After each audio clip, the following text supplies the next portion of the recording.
Hi, this is Janet Fitch, and it is noon on Wednesday Pacific, so it is Writing Wednesday, where I answer readers' questions about writing. I answer writers' questions about writing, the writing life, craft, the business, the psychology, the sociology, the anthropology, existential questions, everything related to writing.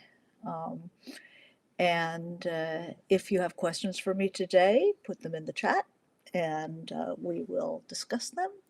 And if you have questions for me in between Writing Wednesdays, please send me your questions at janetfitchwrites.com. That's my website. And um, I will be happy to answer your question, and I can formulate a Writing Wednesday around your question. So Sarah asked me, hi Amy, Sarah asked me, what does your scarf say? This is an art scarf, so it's, uh, you know, am I upside down? No. You know, Duchamp owns urinals or whatever he owns. It's an art scarf. Uh, Hearst owns, I don't know, Damien Hirst, not my favorite artist, but whatever. Um, it's upside down. I don't know. Uh, Somebody owns everything. I wonder what that is. Who that is? O'Keeffe. So what different artists are known for. So that was an art scarf, I'm sure, from some museum. It was a gift.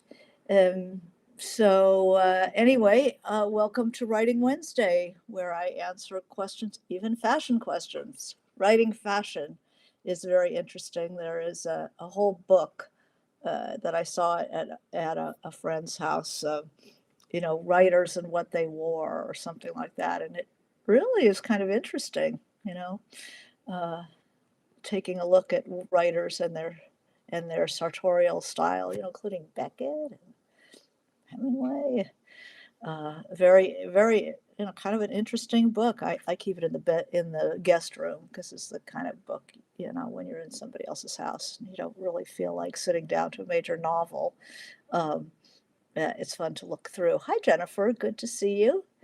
Um, so today's question has nothing to do with um, clothing. um, it is from Marie, who has been showing up waiting for me to answer her question, and I hope she comes today because, Marie, we're doing your question. And the question is, can you recommend any writing exercises for creating lyrical prose? So we talk quite a bit about point of view, and we talk quite a bit in here about character. We talk about sentences. We talk about story structure. We talk about how not to go crazy, the look of the writing world. Hi. I always forget who this is. My lint is. I'm sorry. It's hard to have these handles. Kind of, I lose it, but I'm glad you're here. Um, this is so. The question is exercises about creating creating lyrical prose. So let's talk about what lyrical prose might be. I actually teach a class in style, writing style. And so this is definitely in the category of style. And what do people mean when they say lyrical prose? I think that it suggests to many people kind of languor, which it doesn't have to. To me, lyrical prose means the music in the prose. And generally speaking, it is a longer sentence. Um, prose with a longer sentence, because there's music in all kinds of prose. You can have very staccato prose, like, like Elroy or, um, Hemingway. I mean, very staccato prose, Didion. And most people would not describe that as particularly lyrical writing. So lyricism tends to um, indicate a longer sentence and a sensual, a more sensual prose. And you know me, that's what I'm generally going for, depending on, who my point of view character is. But, you know, the style always has to conform to the subject matter of the book and the voice of the point of view character. Um, Lyrical writing can certainly be in third person omniscient, so that the poetics of the language have to do with the narrator rather than the characters, because you have a bunch of characters. Virginia Woolf is generally marked for lyrical writing and that long sentence, and just um, a beautiful sound, a beautiful word choice. Um, I love a lyrical sentence. I love lyrical prose. Beauty, beauty in the sentence is something that I really warm to. And some people are much more cut to the chase, in the lyricism focus. If you have sort of American literature being divided between like the Hemingway school and the Faulkner school, um, the long sentence versus the short sentence, the lingering on the beauty of the world or conveyance in a short, striking image. Um, One is more sound oriented. Um, the the short sentence comes across very punchy. Um, Didion is definitely in the former category, the Hemingway short sentence, punchy, almost journalistic style, and the long sentence, sort of the poetics of a Faulkner, we see in Joyce Carol Oates. We see in Robert Stone. We see it in, it can go either way in Dennis Johnson. Some books, it depends on what book. Same thing with Cormac McCarthy. He started out as a Faulknerian lyricist, and then he shortened up, and uh, became more of a towards the Hemingway school, but still, his lyricism is can write a long sentence, but it's very scrubbed down. It's his prose. Um, it's very strung out uh, with the and, um, plain and this and this and this rather than subordinate clauses. Um, I think that you can look at certain authors. Michael Cunningham is always very lyrical. He's playing music as well as writing his story. Um, I think that the lyricism is an acceptance of beauty and trying to create something beautiful, and that's not always admired in our world. We live in a pretty tough world where people are impatient with beauty, people are impatient with someone taking their time to create something um, that rings, something poetic, something that lifts you out of the garbage, you know? I mean, it's more like Leonard Cohen, the garbage and the flowers is a good lyrical approach, as opposed to just blatting out a rock lyric 4/4 time. Um, there's more of a lilt in a lyrical style. You can even think of it as a waltz as opposed to a 4/4 time rock song. Um, there's a bardic, there can be a bardic quality to um, lyrical writing. You know, a bardic style, meaning in the old days in Ireland mostly, but also in Greece, you know, all most oral cultures, they there's some, you know, after dinner somebody will rise and talk about and recite a poem about heroes and legends and, you know, in traditional society, and that person is both remembering and creating in the moment, you know. Um, and there is a repetition and a rhythm to that kind of bardic storytelling or poetizing. That is, it is a song. I know when certain cultures read their poetry aloud, it is like they're singing. Um, and lyrical prose sings. You know, when you're writing, when I'm writing, I know when I'm always looking for beauty in the sentence. I'm always looking for beauty. You know, that's my taste. Um,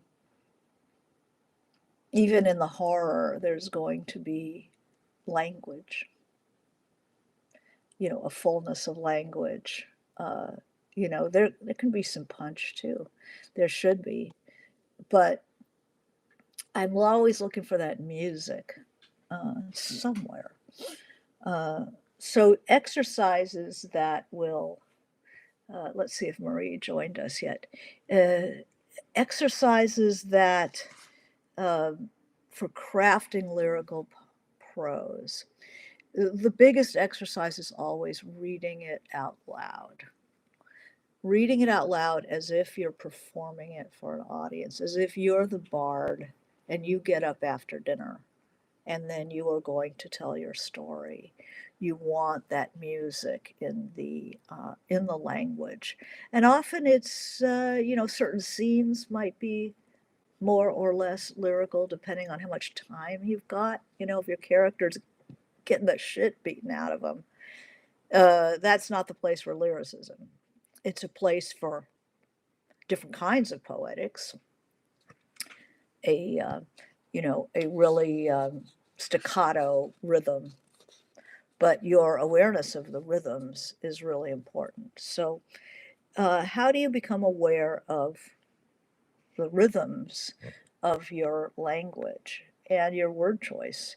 Um, and so, the biggest recommendation I always have is to read poetry, something really beautiful, lyrical, voice, ear oriented, not E. E. Cummings, you know, something not intended for the eye but for the ear. Whitman, uh, Allen Ginsberg. Um, Usually, it has a rhythm. Shakespeare, you know, it has a rhythm to it, and it's meant to be read aloud. Uh, do that 10 minutes before you write, and then write your scene and your descriptions, especially. Uh, is there like one too many syllables? Do you find yourself stumbling? You know, then you've missed the music. It's generally lengthening your sentences. Maybe, I don't mean, you know, just and then, but letting the sentence unspool with dependent clauses. You start with an introductory clause, take a larger breath, which enables you to, let it roll rather than just this and then this and then this and then this. There's not a lot of beauty there, where not a lot of music. Whereas if you start making some longer sentences, then there's room for the roll, um, and you'll hear it. I know I'm always looking for that. I know where in my books I'm going to find that the most lyrical writing. It's usually times where a character is in their own thoughts, and has the time to pull back from the rolling action of a scene and have a thought about things. Um, Certain characters do not lend themselves to lyrical writing. Um, they don't think like that. They don't make associations. They don't have a thought and then a bigger thought. Um, they just stay on the surface, and it's a certain kind of book that we all know. So certain writers and certain parts of certain writers, my mentor, Kate Braverman, um, she had other problems with writing, you know, her preferences, but the lyricism is always there. And most of the people who studied with her, it will be there. Um, so, simple description of land, say, do a landscape. Um, and then you'll watch there was a this, there was a that, there was a that, there was a that. You know, you you're going for, if you're going for kind of a rolling feel, then you're going to um, look at something with love and listen to the music of the language. A person, a disinterested person, a neutral person does not create lyrical prose. It's not a bardic position to be neutral about stuff. It is somebody who loves what they're describing will get you to hear the music of the train. You'll hear the reverberation of the train, of the whistle off of the mountains, or in the humidity of just before rain, you hear the train wheels more. Sarah says, how often does lyrical language make it into your first draft? I mostly am working towards that sound just because I crave it, like some people crave like a milkshake. I gotta have a milkshake. I crave that sound. So definitely I will, it will be there in first draft, in calm moments. And then when something is pressing on the character, I'll lose it, and then I'll find it again. So the character is scrubbing out their studio, say, scrubbing out their studio and thinking of all the work that they've produced there. And, somehow the walls remember all that work. So when she walks into that studio, she feels all the work that has been created there. And, um, and then she gets a phone call. And, it's, I don't know, the insurance adjuster or something. And then you have your insurance adjuster scene. She'll have internals, she'll see things. And maybe something she sees again catches that air, a little bit of that flavor of that music.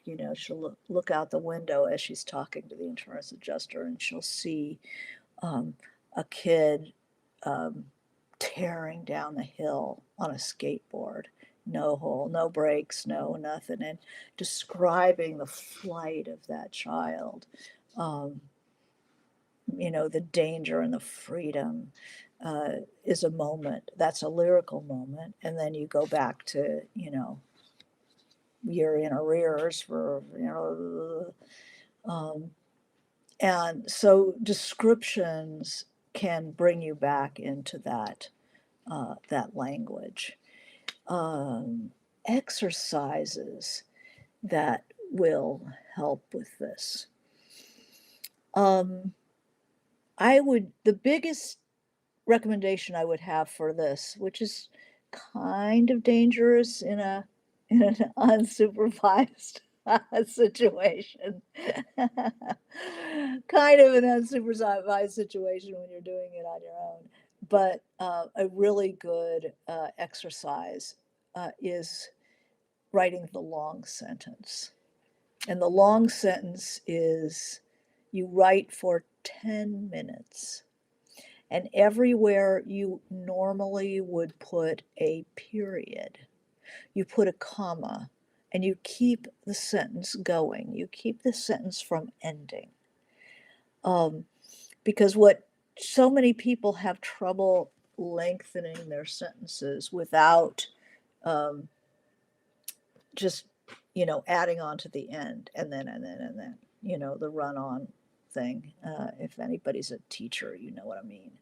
um, this is more learning to handle the dependent clause and what the dependent clause does for you. So you'll start out with just a part of a sentence. After you use some sort of a preposition, you want an introductory clause. After so and so happened, or before Fred left the house for the last time, comma, start with that kind of an introductory little clause, and then keep it going. Now, how do you keep it going? What's the difference between putting a period and a comma? A comma ends a thought, which is why so much, early work is really dull. It's duller than dirt because the idea keeps ending. The person never opens it up. Um, what happens, I think, is that the um, we're in such a hurry to get from point A to point B. Like, think of it. I always diagram this like a bug. Those water bugs that just water striders. They go right across the top. And imagine the actual content of the sentence is all under the surface. Maybe it's a short distance from one side of the little puddle to the next, but all the interest is under is inside that body of water. So if you scuttle across the top, you never get to all the stuff that is potential inside the sentence. That's why a lot of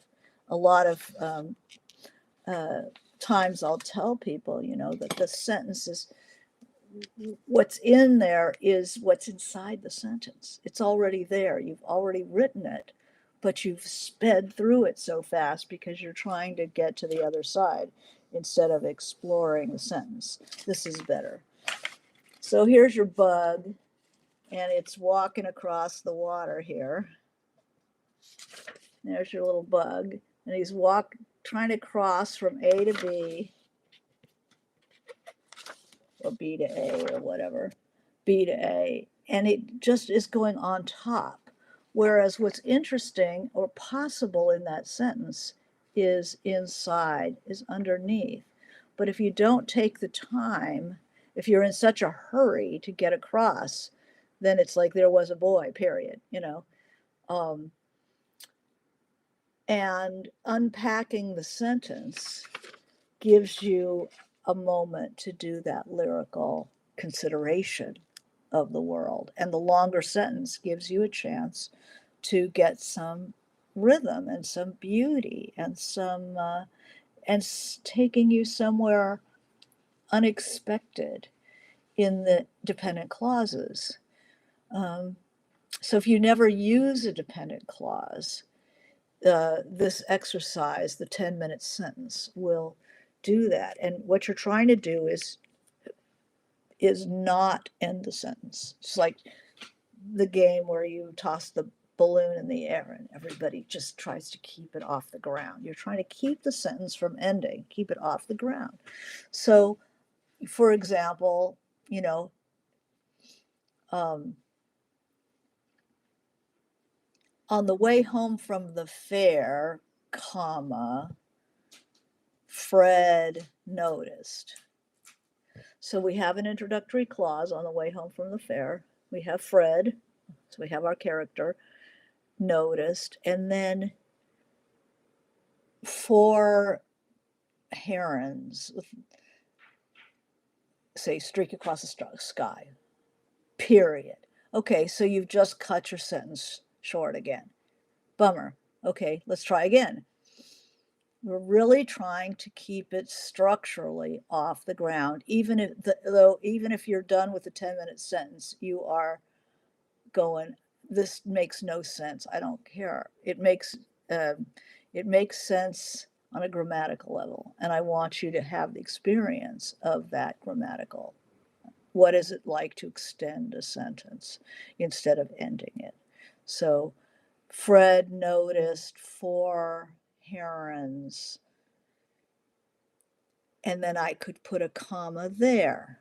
4 herons, their long legs stretched out behind them, comma, streaking across the sky, comma, heavy with clouds threatening rain, comma. You can make a list and keep it off the ground. Different kinds of clouds, streaked with clouds, high flying, this kind of cloud, big bulby, that kind of a cloud, fist like, blah, blah, blah, threatening rain, comma, racing for their perches. So you see how repetition helps you get through. So they're racing across the sky, racing towards their roost in a distant clump of cedars, comma, older than the neighborhood and towering over a blah, blah, blah, blah, blah, and then comma, and then just keep it going, keep it off the ground. Oh, Wendy says that she's used the exercise with her middle school students and they love it. Yeah, because they're always being told to shorten it up. It's a run on, blah, blah, blah, blah. And to be able to be told to keep it off the ground and keep it going. Then they learn about dependent clauses, that run on sentences are sentences that are, I could talk about sentence loading. This would be a good place for it, which means if there are 3 slots, like figure one of those old pigeonhole desks, and there are 3 slots, subject, verb, object, and you can load them each slot. You can put dependent clauses in each slot.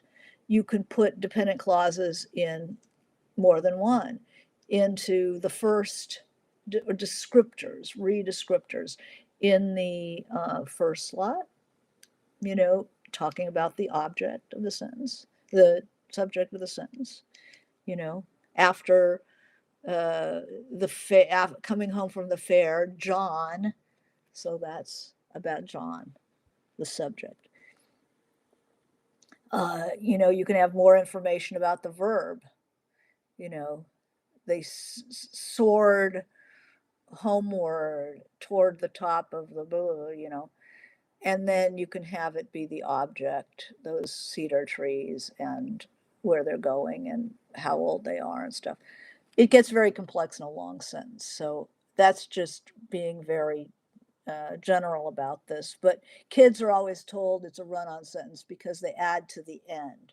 They overload that 3rd slot, and the sentence just falls over because there isn't enough ballast to hold it up. And you can, In this exercise, though, the point is just to keep the ball off the ground.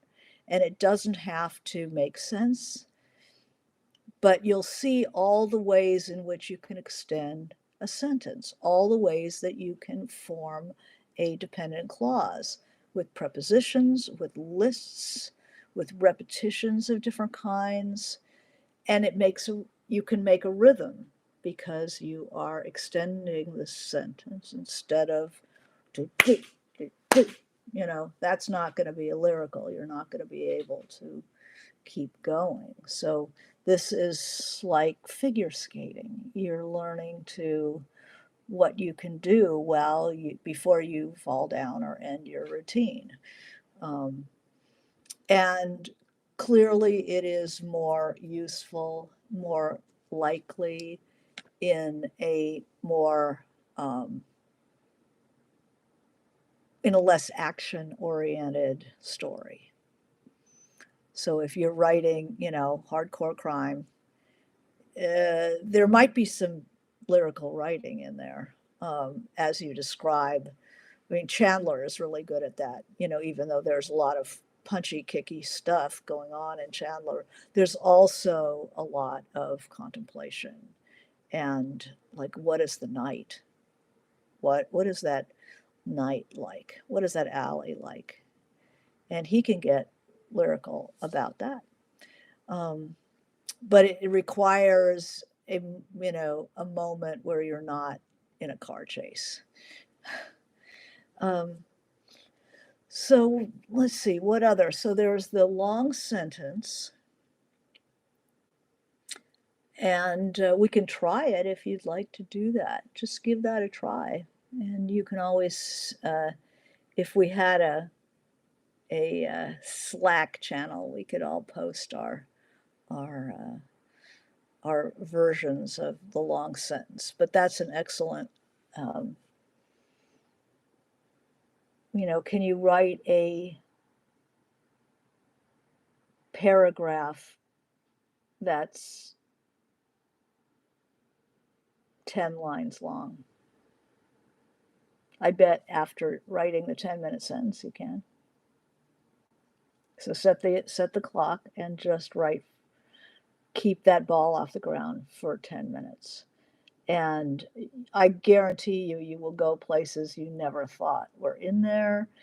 Things happen that you never thought would happen, insights into the character you never knew were there. Um, it'll be a really interesting introduction to the lyrical sentence.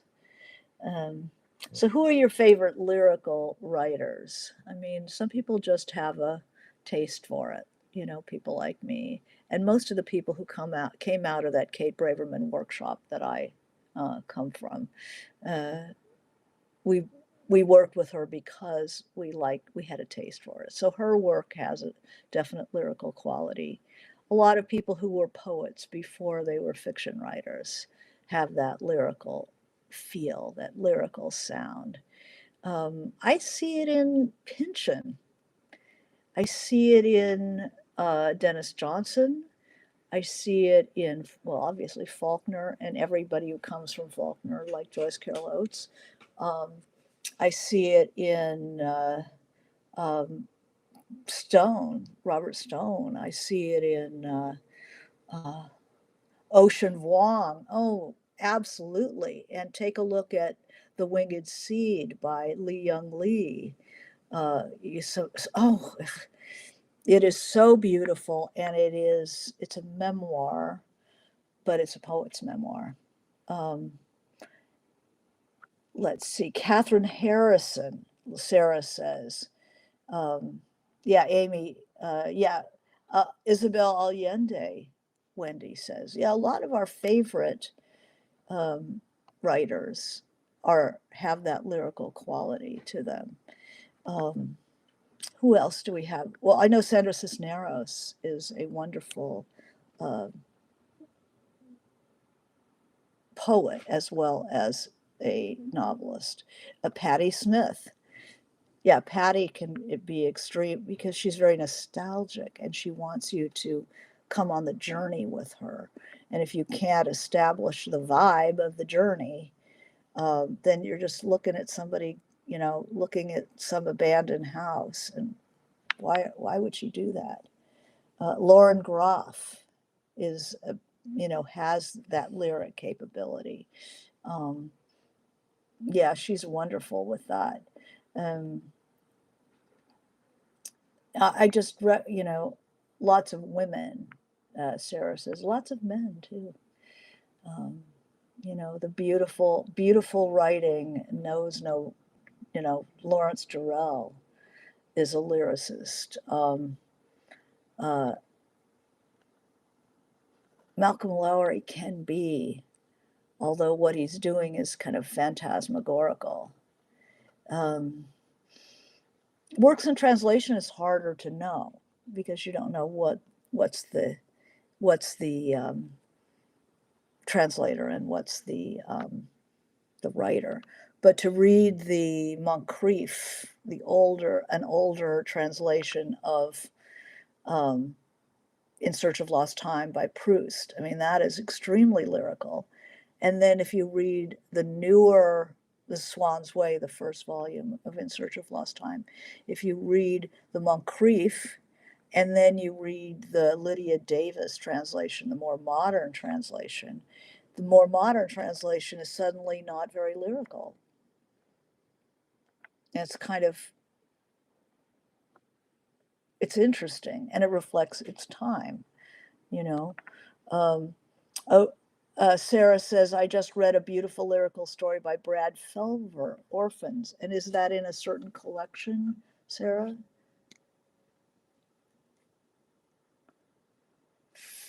Brad Felver, that's somebody I don't recognize. Felver. Uh,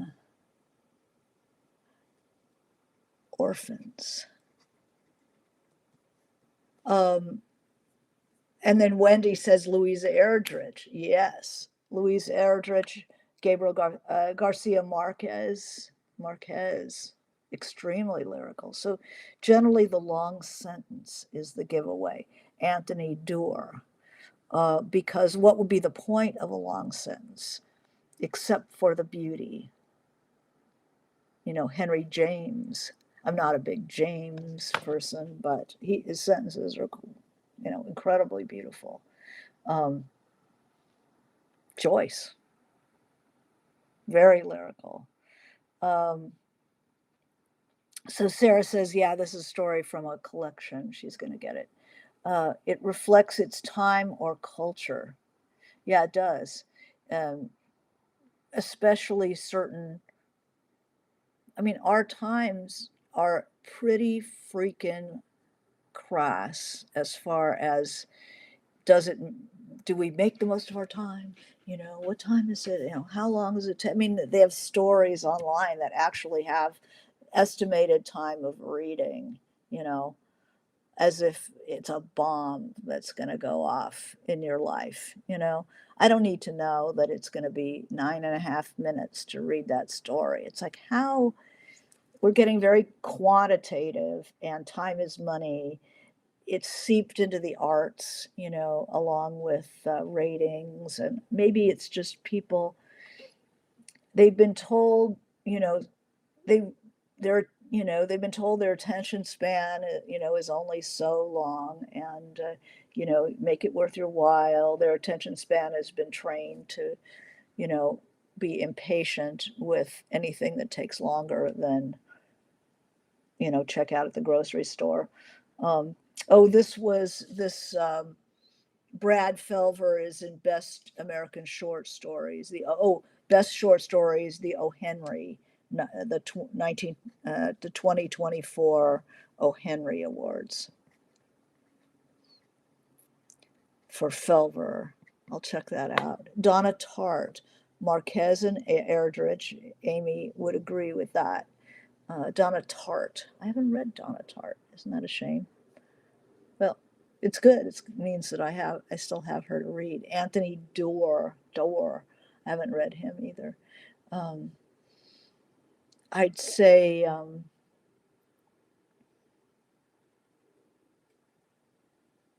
lyrical writers take their time, and so they're in kind of a culture clash with our world, which is such a uh, you know, it's like I remember thinking how bizarre people were making films for phones, 5-minute films for phones.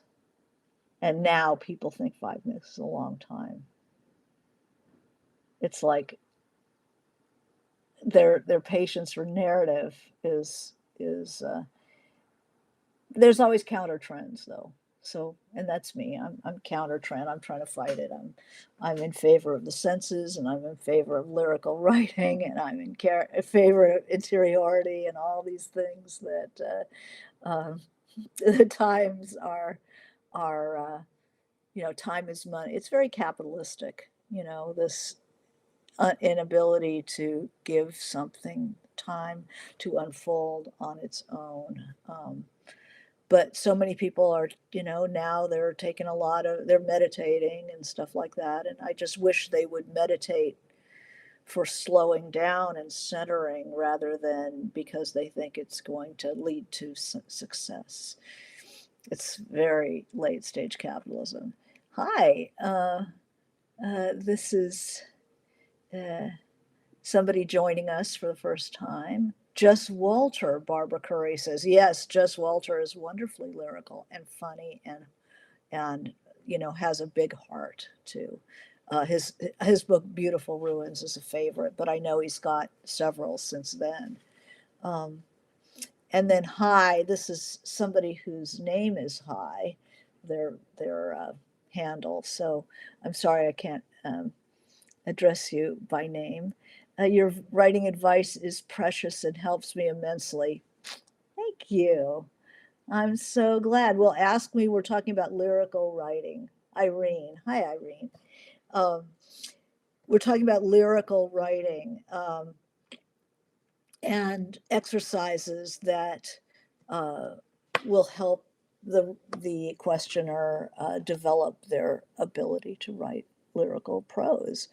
The music is it. And if you can stand up in front of,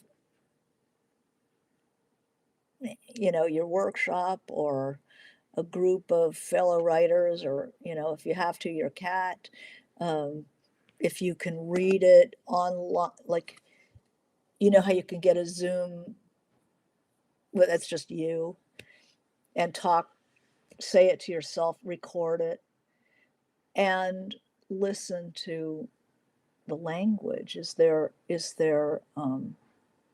there cadences, rises and falls, and um, a kind of bardic, is what we're calling that, as if the language was being created right there in front of you. Um, they used to think, the gods inspired that kind of writing. And so, if you like to think of making an offering to the gods before you do it, that's an idea. I'm not hot on ritual, but it's a tribute to the gods when you come up with language like that. It's saying there's more to your story than simply, how Gretchen, found her long lost sister or whatever. That's just half of it. That there's more to writing. There's the enchantment of writing is that lyricism for me, and for maybe some of you, because we seem to have similar tastes in writing. Let's see, who else is lyrical writing? Um, and then, another thing is to just look at I mean, Virginia Woolf is a classic. Take a look at um, there's uh, anything she writes really, but The Waves has descriptions of the sea that are just absolutely breathtaking. And the lyricism is, I mean, that's high lyricism. Nabokov and Flaubert. Well, that's interesting. No, nobody's said that yet. Nabokov, is he lyrical? I mean, he's certainly agile. Um, he makes he can be lyrical. He can also make fun of lyricism. That's interesting. Um, I wonder if I would call him a lyrical writer. It also seems to veer away from the um, under from the satirists' undermining of their of beauty. You know, they don't really soar with it as much as they. It's like they're embarrassed of with their own ability, or they're trying to do something else with it. Um,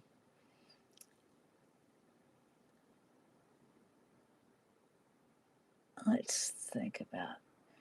But Nabokov, I mean, you talk about being able to handle a long sentence. I mean, the guy is one of the most able uh, in handling language of anybody. I mean, that's a three-ring circus. Anything he writes. Let me look at my books over here, see if I think of anybody who also. There's a woman named Carol Mazow who is she's an experimental writer. She also writes in little chunks, but they're very lyrical within the chunk, um, as well as Ricky Ducournay.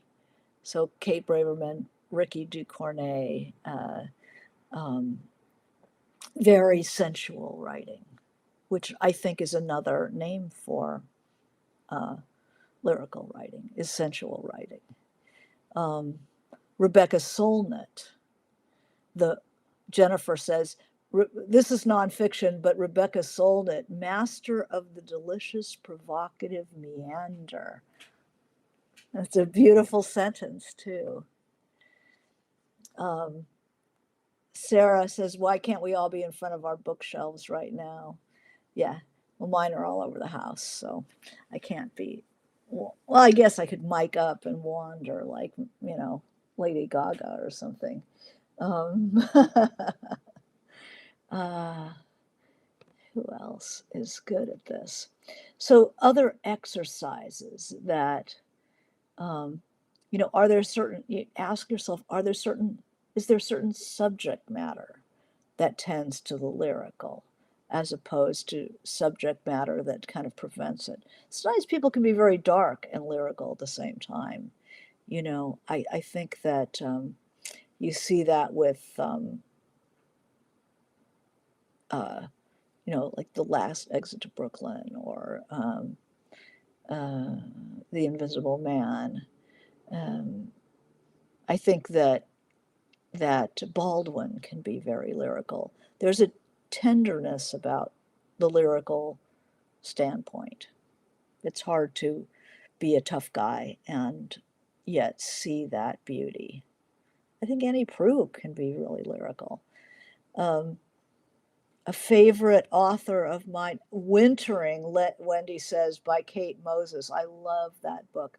Wintering is about Sylvia Plath, and that writing is extremely lyrical and just beautiful. Sarah says Leslie says Sarah says a favorite author of mine is Hannah Kent, Burial Rites and Devotion. Hannah Kent, cool. Burial rites.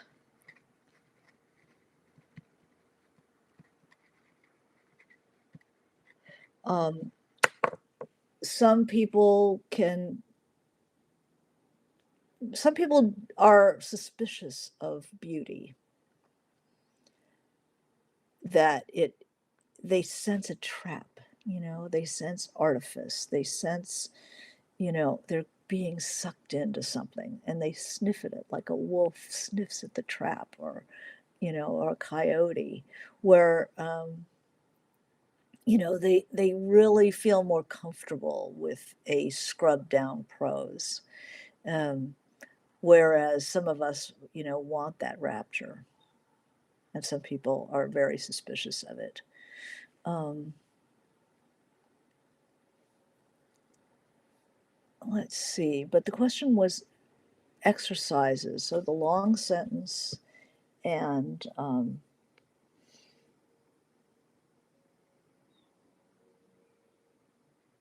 I would even say try to write a paragraph and break it like into lines like a poem, so you see where to take a breath, and then recombine it, and then see how that changes a sentence and gives it more of a lyrical feel.